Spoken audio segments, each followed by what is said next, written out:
In this video tutorial from Big Rock Designs, we're going to create this detailed composition combining a number of graphics. Throughout the video, I will be referring to the PDF notes that accompany the video. The first section will involve isolating your image, how to make a detailed selection of the image combining traditional selection techniques and masking. The second part will be the background and foreground color, combining the graphics together to create that nice effect. The third part will involve levels and vibrance adjustments to just bring the detail back up in the images. And finally, we will have a look at cropping out any detail that we don't require. I hope you enjoy this video tutorial.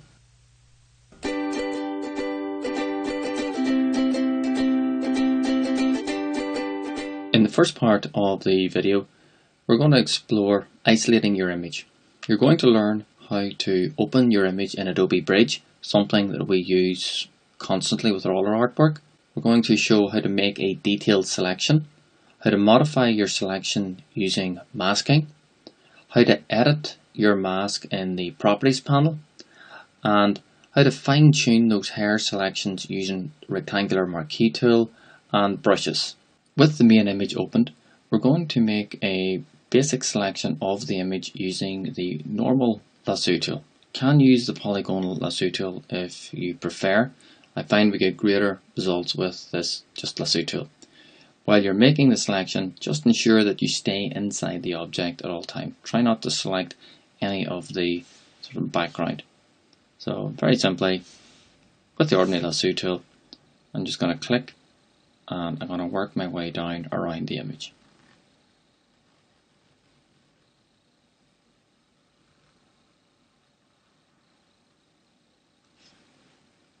Very happy with that selection, not really a huge amount to it. The next process will be to mask the image, and to do this we're going to use the select and mask feature. This is only available if you're on an actual selection tool. So I will select and mask. Red will be the default color that's dictated by view mode. If you click the drop down, you'll see this one is overlay, but you can pick whichever one you prefer. By using the refine edge brush here, we can add or subtract detail by painting that detail into the image. So just with an ordinary brush, I can paint and work my way around the image. If you wish to make the brush bigger, use the right square bracket key. To make the brush smaller, it's the left square bracket key. I'm now going to just work my way around the image, painting in the detail. I'm quite happy with the selection that I've made. Now I'm just going to view the selection in the different view modes, and I find black and white can be very useful just to give me an idea of how I'm getting on. And looks okay. There are a few problem areas here, but I'll fix those with masking. So I'm just going to go back to my overlay. The settings over at the side, now they are specific to the image, but in the notes, if you look at point F under edge detection values, I put in some general settings there, and they're the ones that I felt worked best for this particular image. Starting off with the radius, I went for a value of 10 pixels. Smart radius, just to give me that little bit of a better selection. The global refinement, the smooth, the last thing I really want to do is smooth off the selection too much, so I went for 1. Feathering will blur the selection, so I felt 0.5 was enough. Contrast can be good for painting detail, for taking detail back in. For example, this area hasn't been selected. Contrast can be good for filling that in, but I find it can be very rough on the selection. So I'm going to leave it just at a value of 1%, which isn't a huge difference, and I'll paint this back in using my masking. Shift edge, I've left this at -5. I do find that this tool can bring in a little bit of the background, so it's actually just pulled the selection in a little bit, so I'm quite happy with that. Going ahead down, decontaminate colors, it'll try and remove that sort of halo effect sometimes that can happen.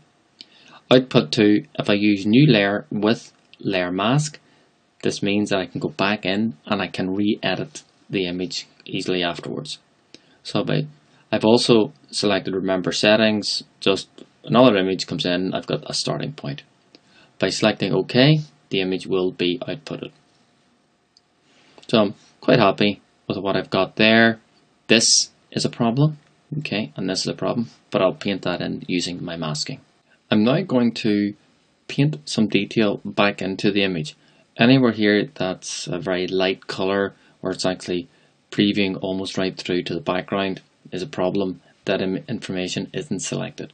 So I'm going to have to zoom into the image, going to select my brush, and I'm just going to paint some detail back in.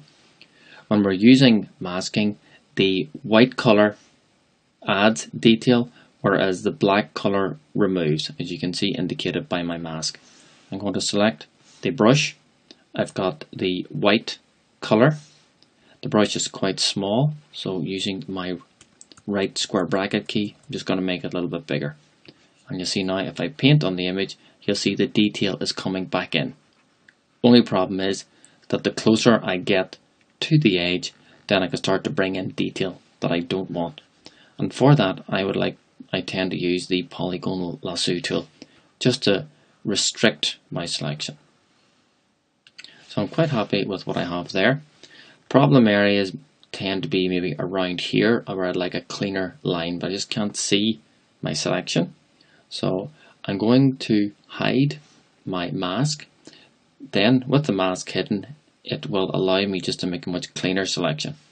In fact, what I'll do is I'm going to bring the background layer on, and you can see there, that's the area that I want to work on. So to do this, I'm going to bring in my background and I'm going to hide the mask layer. I'll select my zoom tool and I'm just going to zoom in on the image. Now scrubby zoom is ticked by default.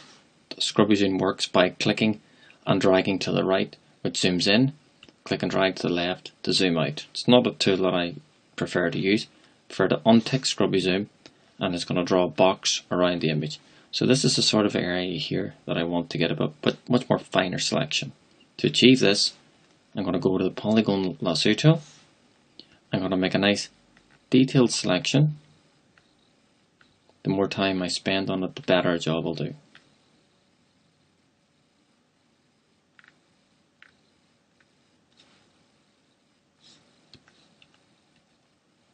So I'm happy with that. Now, if I go back to my mask, I'll hide the background. I can see there, this is the area that I want to bring in a little bit more detail. And I've used the polygonal lasso tool to constrain my selection. I will select the brush. I'll make sure white is at the front, as white adds detail. I don't need to worry that I'm going to go over the edge. I can just very simply paint. And you can see that detail has been brought in. Now the problem area here outside, I'd like to remove this, but I can't as the brush, as the selection is active. So if I inverse my selection, select the opposite, I'll be able to then access this information. To select the opposite, I'll do select and inverse. Doesn't look like anything much has happened, but you see the ants now running around the outside. I will bring black to the front. I'll swap my brush around. So now if I paint, you'll see there that it will allow me to remove that information. I can work my way around the image using this technique. Make the selection, use the white brush to add information, use the black brush to remove information. The next part of our tutorial, we're going to look at the background and foreground color. We're going to learn how to apply color adjustments, how to modify those adjustments using masking, and how to apply gradient masks to the images so they can blend into each other. The next part of the exercise, we're going to bring in our background images. I already have opened the images and they're sitting here just in the tabs above. I have also collapsed down the interface just to give me a little bit more screen space to work with. To get the images into this one, there's a couple of ways to do it. Perhaps my preferred way is just to click on the image, drag it up. When the tab changes, drag the image down. So I'm going to want this image here. I'm going to also want this image duplicated and above. to duplicate the image, a couple of ways to do it, but I think my preferred way is Command key and J, or Control J and Microsoft. I'm just going to click on the image, drag it up and position it there, so that's all good. The next one then is the image which will be a background which will sit below this. So I've named it to background here. I'm going to click on the image, drag it up, tab changes, bring it in. So currently sitting here, but I would prefer it to be right down at the very bottom. It'll all become very clear when we start to mask the information out. The background layer, I don't need it. This one will be blended into the layers below. So I'm just going to select my background layer and I'm going to delete it. So with the layer selected, hit the backspace key on the keyboard. To be consistent with the notes, I have named the layers. So I'm going to rename my layers now just to follow the process that I have laid out in the notes. I hope you've gone ahead and then renamed the layers just the same as I've done, starting with foreground, background 1, cutout and background 2. It's very important to be consistent with this naming convention. Now we're going to position and mask the background. To achieve this, I want you to add a mask to the background 2 layer. So with the layer selected, then click the mask button at the bottom of the layers palette. The next step will be to blend the background 2 into the background layer. To achieve this, I want you to select the gradient tool and we're going to apply a gradient mask.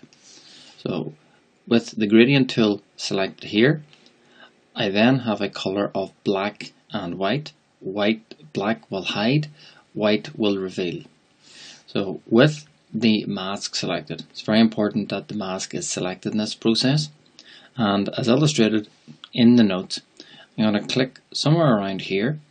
I'm going to have black at the front and white at the back. If I click here and I drag the mouse to the right,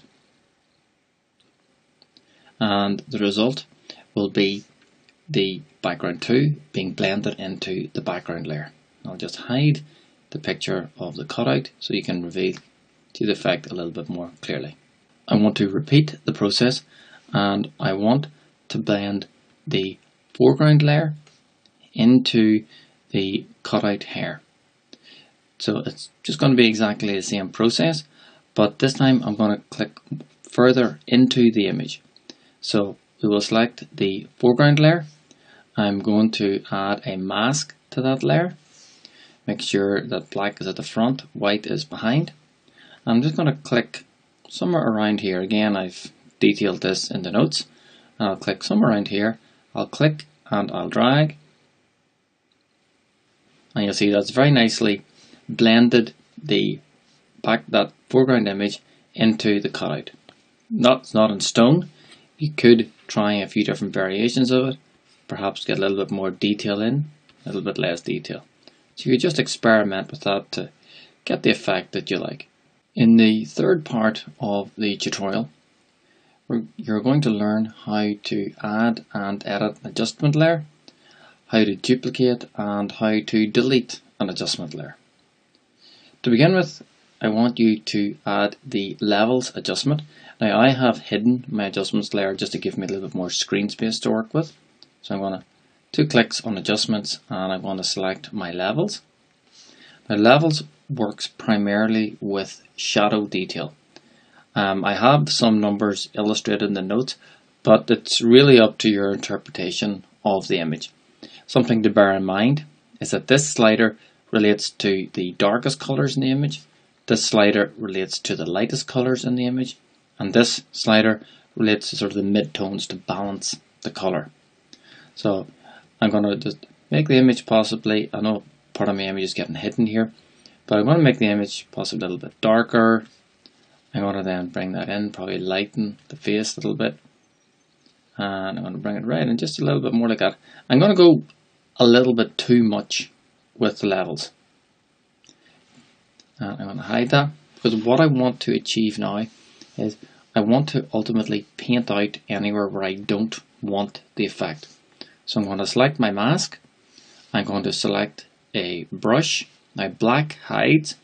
And with a large brush with a very low opacity, I'll be able to be quite transitional with my effect. So I'm pressing the right square bracket to make it a little bit bigger. And it's a little bit too dark here at the side. So I'm just going to sort of rub that out a little bit here. I do like the effect it's had on the model. I think that's been very effective. And if you look here at my actual levels, you will see these sort of grey lines, and that's just where I've been masking the object out.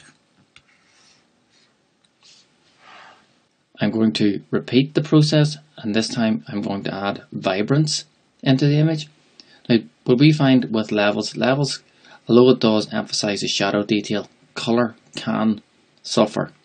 So by adding vibrance, I can then just sort of bring some of that really nice rich color back into the image. So I'm not going to shy away here. I'm going to give it a nice big number. And then just a small amount of saturation, not too much with saturation, because what that will do, it could completely change the colors in the image, which I don't want to happen. So I'm thinking something under 10, 9, 10. And again, if you feel, yes, you just gone too far, there is a mask here. And with the mask, I'm going to just take out a little bit, take the edge off the color. So opacity, I've got around 16 here. So I'm just going to sort of paint that out a little bit.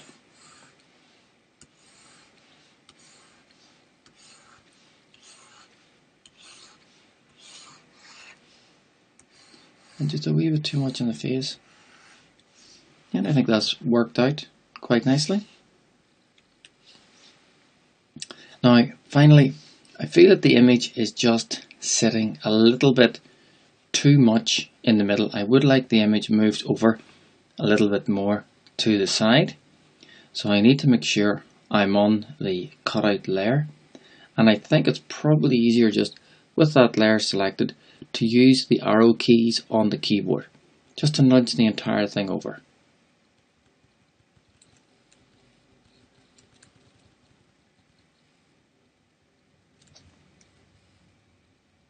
Don't want to go too far, as it'll start to disrupt the shadow or the levels effect. If by any chance the levels does get affected, I can easily go back in there. So I can select the mask layer of the foreground. I'll select the gradient.